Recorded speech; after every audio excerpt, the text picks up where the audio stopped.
رمضان رمضان رمضان يا حبيب رمضان رمضان ليتك دوما قريب.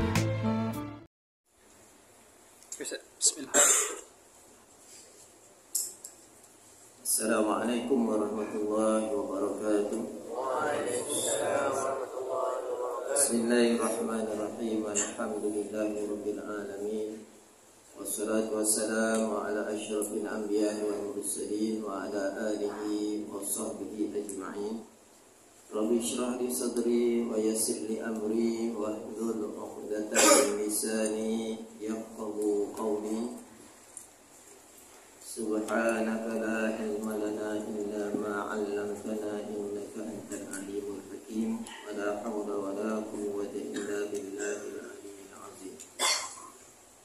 Alhamdulillah, syukur kita kepada Allah Subhanahu Wa Taala. Pada tengah hari ini kita dapat sama-sama untuk mendirikan satu keperluan yang diperlukan kepada kita, iaitu solat zuhur. Dan alhamdulillah juga kita dapat melakukannya dengan secara berjamaah.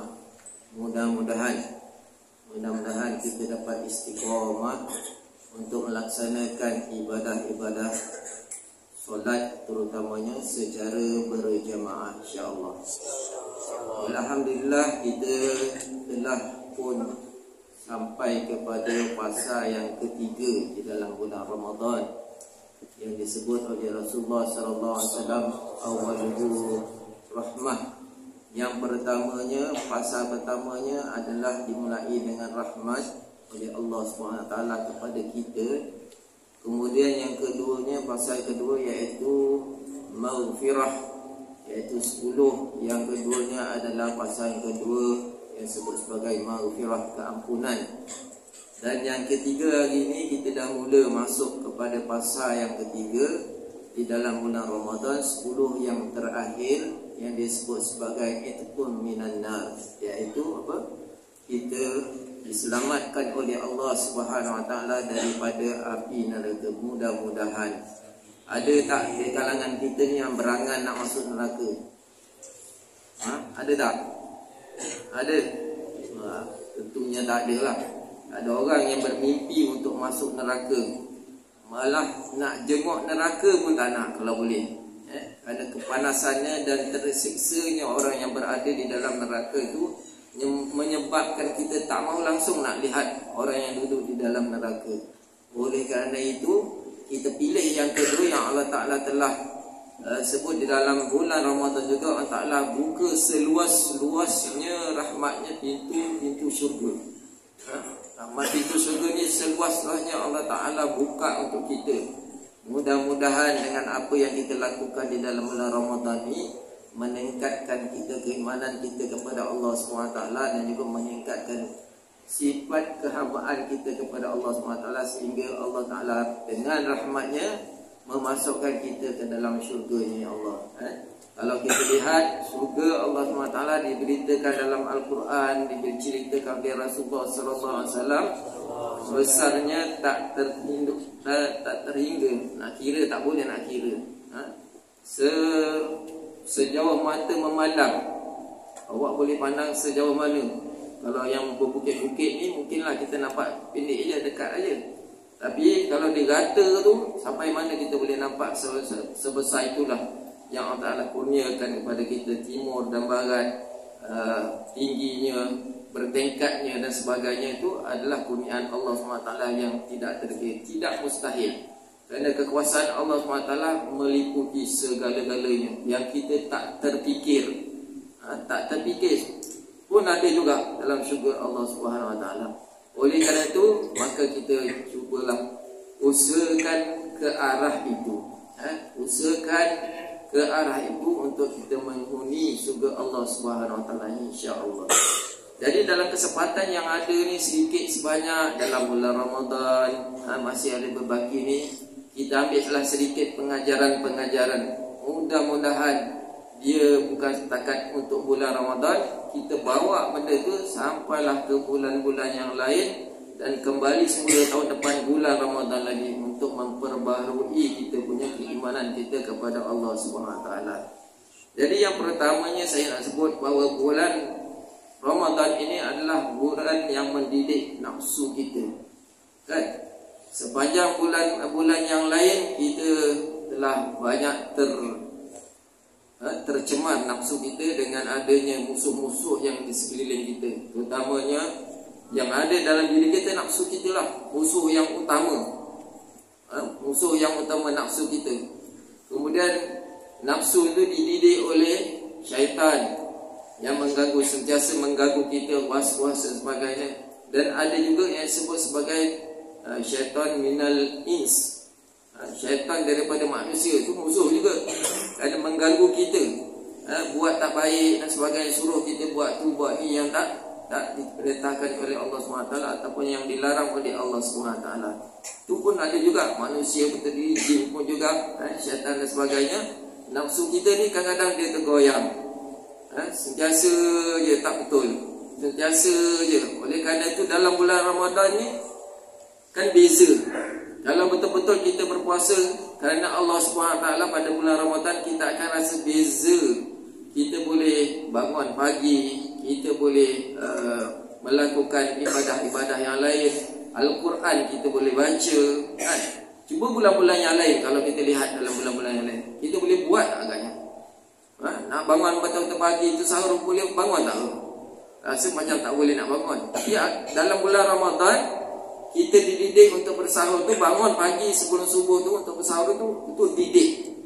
Dia mendidik, Ramadan mendidik kita supaya kita sentiasa bangun awal, dapat sembahyang tahajud dan sebagainya. Bangun awal, itu didikan. Kita bawa kepada bulan-bulan yang lain, insya-Allah. Dengan kekuatan-kekuatan itu, insya-Allah kita akan jadi insan yang disebut sebagai takwa, iaitu al-muttaqin, insya-Allah. Itu yang kita nak. Kalau dalam Al-Quran tu, kalau kita baca, kita hafal, kita akan jumpa banyak perkataan-perkataan yang berkaitan dengan takwa, orang yang bertakwa, sifat-sifat yang orang yang bertakwa. Dalam surah Al-Baqarah awal-awal lagi disebut dah, kan? Alif Lam Mim, dzalikal kitabu la raiba fihi hudal lil muttaqin.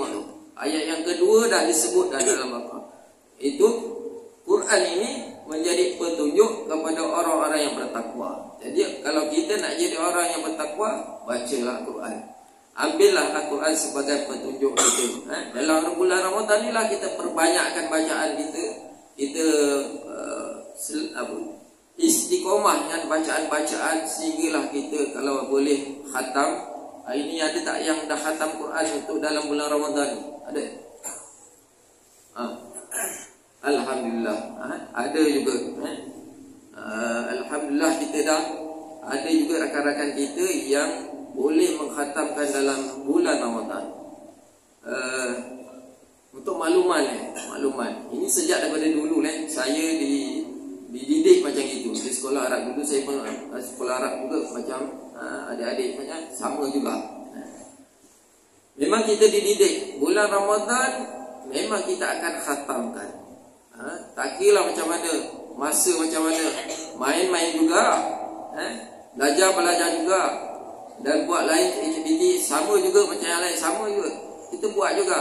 Tapi kita ambil kesempatan-kesempatan yang ada, ruang-ruang yang masa yang ada tu, untuk kita baca sehinggalah kita khatam Al-Quran. Jadi amalkan benda ni sampai bila-bila. Kamu nak khatam berapa kali, 10 kali ke sebagainya, tak ada masalah. Kalau kita lihat orang-orang salafus soleh yang terdahulu, mereka boleh mengkhatamkan beberapa kali dalam bulan Ramadan. Imam Syafi'i sendiri pun siang sekali, malam sekali.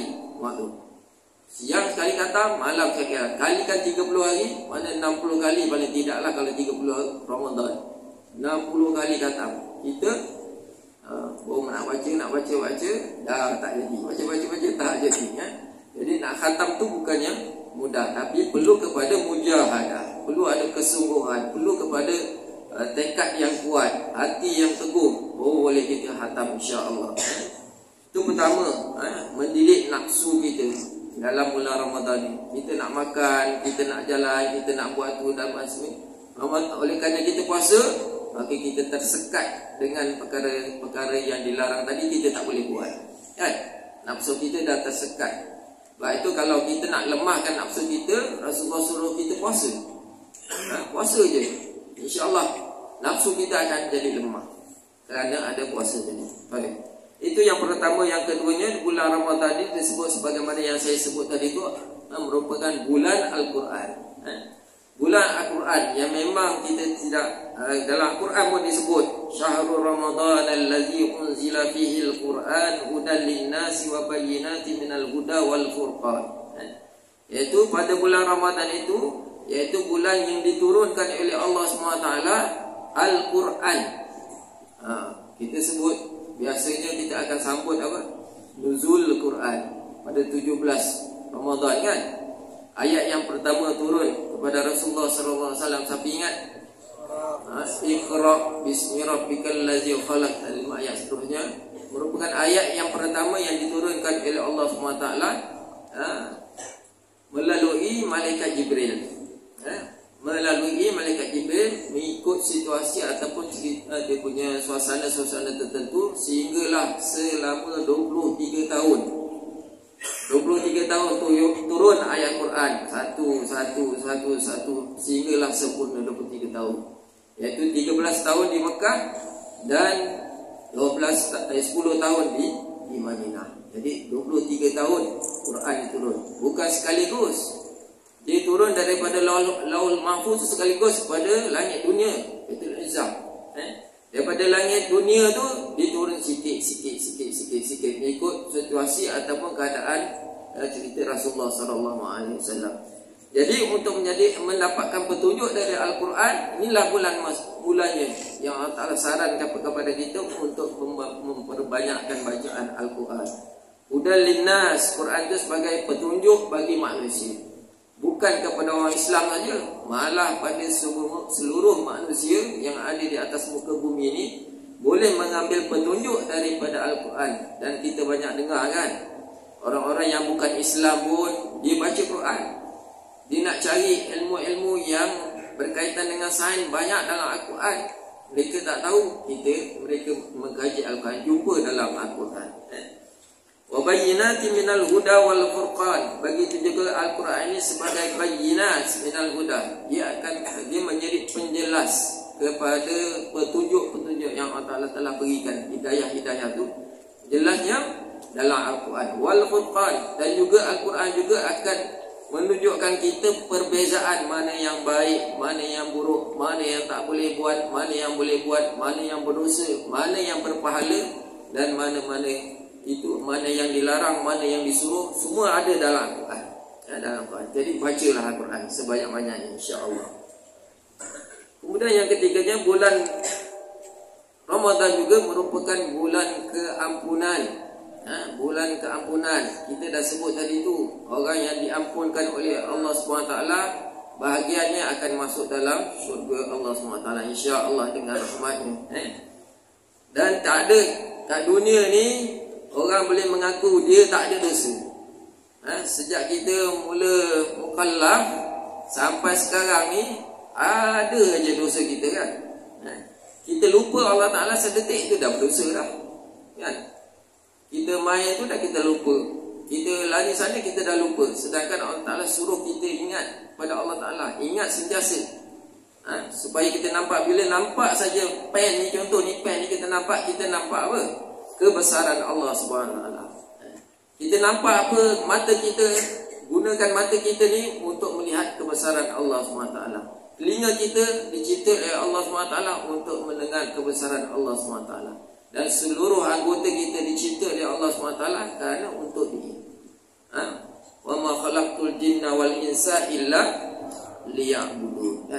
Tak aku ciptakan manusia ni dan juga jin, melainkan mereka semua disuruh untuk beribadah, mengabdikan diri kepada Allah SWT. 24 jam. Selagi mana kita sedar 24 jam, maka kita kena ingat pada Allah SWT, insya-Allah. Jadi oleh kerana itulah, kalau kita lihat keampunan Allah SWT ni tak putus-putus. Oleh kerana dosa banyak sangat kita buat lakukan, tapi keampunan Allah Ta'ala itu mengatasi dosa kita. Jangan sampai kita, alah dosa banyak sangat ni, susahlah Allah Ta'ala nak ampunkan. Tak boleh. Kerana keampunan Allah Ta'ala mengatasi dosa yang kita buat. Bukan kita seorang, malah satu dunia yang melakukan dosa. Rahmat Allah, keampunan Allah Ta'ala mengatasi segala-galanya. Maka jangan putus asa. La tayasu mir rahmatillah. Jangan kita berputus asa dengan rahmat Allah Ta'ala. Minta. Sentiasa kita beristighfar pada Allah Subhanahu Wa Ta'ala. Man shoma ramadana imanan wa ihtisaban ghufira lahu ma taqaddama min dhanbi. Kata Rasulullah sallallahu alaihi wasallam, man qama, ataupun ada hadis lain, man shoma, siapa yang mendirikan solat ataupun mendirikan puasa ataupun melakukan puasa pada bulan Ramadan imanan, dengan rasa keimanan. Kita buat puasa ni, melakukan puasa kerana kita beriman pada Allah SWT. Kita yakin pada Allah SWT. Wahtisaban, ihtisab apa makna? Kita mengharapkan redha Allah SWT. Ya, tak ada lain yang kita boleh dapat daripada redha pada manusia dan sebagainya. Yang lebih tinggi adalah redha daripada Allah Ta'ala. Dan kita yakin betul-betul waktu kita puasa pada bulan Ramadan ni, kita puasa, ada tak dalam hati kita ataupun kita mungkinlah kalau dengan apa yang ada sekeliling kita tu, balik nanti asrama kita makan biskut dan rubuk, ada berani tak? Ada berani? Tak berani kan? Kenapa? Kita yakin bahawa Allah Ta'ala Maha melihat. Kita yakin, kita beriman Allah Ta'ala tahu apa yang kita lakukan. Tak ada seorang yang nak sorok ni, lagilah sekolah Arab, keimanan dia lebih tinggi daripada yang lain-lain kan? Jadi keyakinan itu menjadikan kita tak melakukan apa yang dilarang oleh Allah SWT. Ghufira lahu ma taqaddama min dzambih. Jadi dengan rasa keimanan kita kepada Allah SWT, mengharapkan redha Allah SWT tadi itu, ghufira lahu ma taqaddama min dzambih. Jadi Allah Ta'ala akan ampunkan dosa kita, apa yang telah kita lakukan daripada dosa-dosa kita yang lepas. Masya Allah. Jadi puasa ni pada bulan Ramadan ni adalah bulan keampunan. Allah Ta'ala memang sengaja nak ampunkan kita. Kita puasa ni Allah Ta'ala sengaja nak ampunkan kita. Bukan senang-senang. Allah Ta'ala nak bagi percuma bulan Ramadan. Baik itu bulan ni bulan kita umat Rasulullah SAW. Banyak lagi cara untuk menghapuskan dosa-dosa kita, terutama dosa kecil. Kita ambil wuduk, dosa kecil kita akan terhapus. Kemudian kita jalan kaki pergi ke surau, jalan kaki pergi ke masjid, pun terhapus juga dosa kita. Kita salam dengan kawan-kawan, kita senyum dengan kawan, pun terhapus juga dosa. Dan banyak lagi kaedah-kaedah yang menjadikan dosa kita terampun. Tapi yang lebih besar adalah di dalam bulan Ramadan. Ini yang kelebihan-kelebihan ni kita jangan lepaskanlah. Kita cuba usaha terbaik dalam bulan Ramadan, kerana kita tak tahu bulan Ramadan yang akan datang ni kita boleh sampai ke tidak. Kita boleh sampai tak? Dan ramai daripada kawan-kawan kita kemungkinan yang lepas-lepas nak sampai pada bulan Ramadan tak jadi sampai, kan? Saudara-saudara kita pun tak sampai juga. Mungkin dalam bulan Rajab dah meninggal dunia, mungkin dalam bulan Syaban dah meninggal dunia, mungkin malam yang pertama pada Ramadan dah meninggal dunia, tak dapat sepenuhnya dalam sepanjang bulan Ramadan. Jadi sedikit sebanyak kita gunakanlah apa yang ada, yang Allah Ta'ala kurniakan kepada kita ni, kita amalkan insya-Allah. Kemudian dalam bulan Ramadan juga selalu kita baca apa? Siti Aisyah radhiyallahu anha pernah bertanya pada Rasulullah SAW, kalau bertemu pada malam Lailatul Qadar, apa nak buat? Apa nak buat pada malam Lailatul Qadar tu, nak buat apa? Kata Rasulullah SAW, paling mudah ni, paling ringkas. Rasulullah nak mudahkan kita. Bacalah.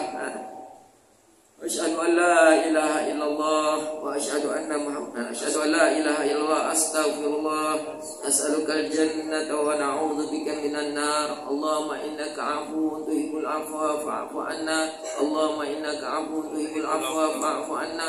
Allahumma innaka 'afuwun tuhibbul 'afwa fa'fu 'anna ya karim. Banyak-banyak baca tu, paling mudah kan. Kita pun dah selalu baca tu kan. Pada tarawih kita baca. Dan kita nak buka pun kita baca. Dan bacalah sebanyak-banyaknya dengan penuh keyakinan bahawa keampunan Allah sentiasa menunggu kita, insya-Allah. Dan seterusnya, pada bulan Ramadan ini merupakan bulan rahmah, bulan sedekah, bulan kita merasakan simpati, empati kepada orang yang susah kan. Kita rasa, laparlah hari ni tak makan.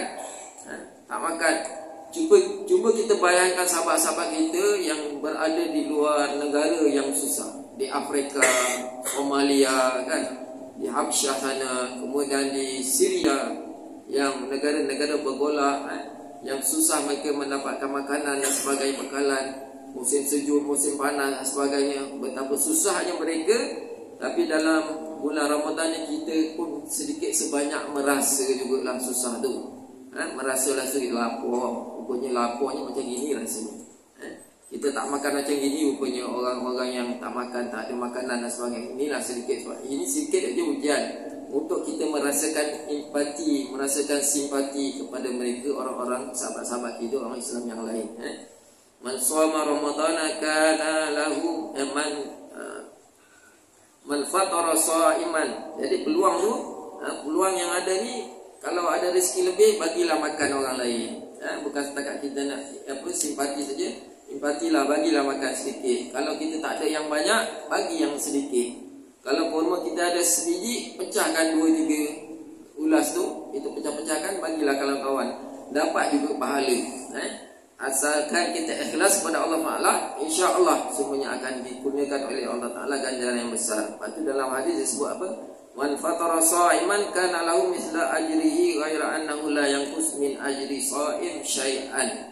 Siapa yang beri makan kepada orang yang berpuasa, orang yang berpuasa, kana lahu mithla ajrihi, maka bahagian dia, pahala dia akan dapat sebagaimana pahala orang yang berpuasa tadi itu.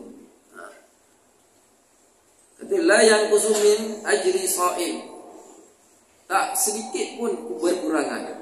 Pahala orang yang puasa tadi kita dapat, tak sedikit pun berkurangan. Jadi dengan kita menyumbang sedikit makanan pada orang yang berpuasa, begitu juga pahala yang Allah Ta'ala bagikan kepada kita, pahala bagi orang yang berpuasa sedikit pun tak ada. Maknanya Allah Ta'ala bagi penuh. Kalau dapat 100% pahala dia, maka kita pun dapat 100%. Tak bersusah payah. Kalau ada 10 orang kita bagi, maka kita kalikanlah berapa banyak yang kita dapat. Kalau kita lebih rezekinya, bagilah satu sekolah ni berapa, 300 lebih orang. Bagi semua dapat satu korma pun dapat juga, alhamdulillah. 300 kalikanlah dalam bulan Ramadan, yang kebaikan-kebaikan tu dilipat gandakan oleh Allah SWT 10 kali ganda. Berapa banyak? Tak ada hitunglah. Memang banyak sangat, tak ada hitung, insya-Allah. Jadi alhamdulillah kita dah ke fasa yang ketiga tadi. Mudah-mudahan dengan adanya bulan Ramadan ni meningkatkanlah sedikit kita punya takwa kita kepada Allah SWT. Jangan lagi kita bermalas-malasan, jangan kita abai, jangan kita leka dengan apa yang ada di sekeliling kita, kerana rahmat Allah SWT ada di sekeliling kita. Carilah, bukan bulan Ramadan pun kita bawa pada bulan-bulan yang lain pun. Malah bulan Ramadan tadi kita sebut tadi tu, dia punya kelebihan, bawa lagi bulan Syawal. Kata Rasulullah apa? Tambahkan dalam bulan Syawal 6 hari je puasa. 6 hari puasa sunat. Nak start daripada 2 Syawal, 3, 4, 5 sampai 7, ataupun tak kira lah, selang-selang lah. Ambil Senin Khamis, asalkan cukup 6 hari. Apa ganjaran dia? Apa kelebihan dia? Iaitu menyamai semacam mana kita puasa selama setahun. Siapa boleh puasa setahun? Siapa boleh puasa setahun? Sepanjang tahun? Tak ada orang yang sanggup kan puasa. Tapi Rasulullah berikan, Rasulullah sebut kat situ, siapa yang puasa pada bulan Ramadan diikuti pada bulan Syawal 6 hari saja, 6 hari saja, maka menyamai seperti mana kita puasa selama setahun. Alhamdulillah, dengan ada yang kita lalui bulan Ramadan ni, mudah-mudahan Allah Ta'ala berikan kekuatan kepada kita untuk teruskan lagi malam-malam yang kita cari, iaitu malam Lailatul Qadar ni, carilah 10 malam yang terakhir ni. Mudah-mudahan kita memperolehi yang tidak ternilai dia punya besar rahmat Allah SWT, menyamai sebagaimana apa, Lailatul Qadri khairum min alfi syahr, iaitu satu malam bulan, pada malam Lailatul Qadar itu lebih baik daripada daripada 1000 bulan. 1000 bulan menyamai lebih kurang 83 tahun. Lebih baik bukan jadi 83, mungkin 100, mungkin 200, mungkin 300, mungkin 1000 dan sebagainya, insya-Allah. Jadi carilah, mudah-mudahan dengan ada awak masih muda, masih terang lagi, masih kuat lagi badannya, carilah 10 malam yang terakhir ni, bangunlah, pergi surau, beribadah, solat sunat, solat tasbih, surat witir, surat hajat, surat apa-apalah, istiharah dan sebagainya, untuk kita meminta pada Allah SWT, merayu pada Allah SWT, munajat pada Allah SWT. Mudah-mudahan kita tergolong daripada hamba-Nya yang bertakwa, insya-Allah. Jadi setakat ini mudah-mudahan kita mendapat istifadah untuk kita melaksanakan dalam kehidupan kita, insya-Allah. Assalamualaikum warahmatullahi wabarakatuh.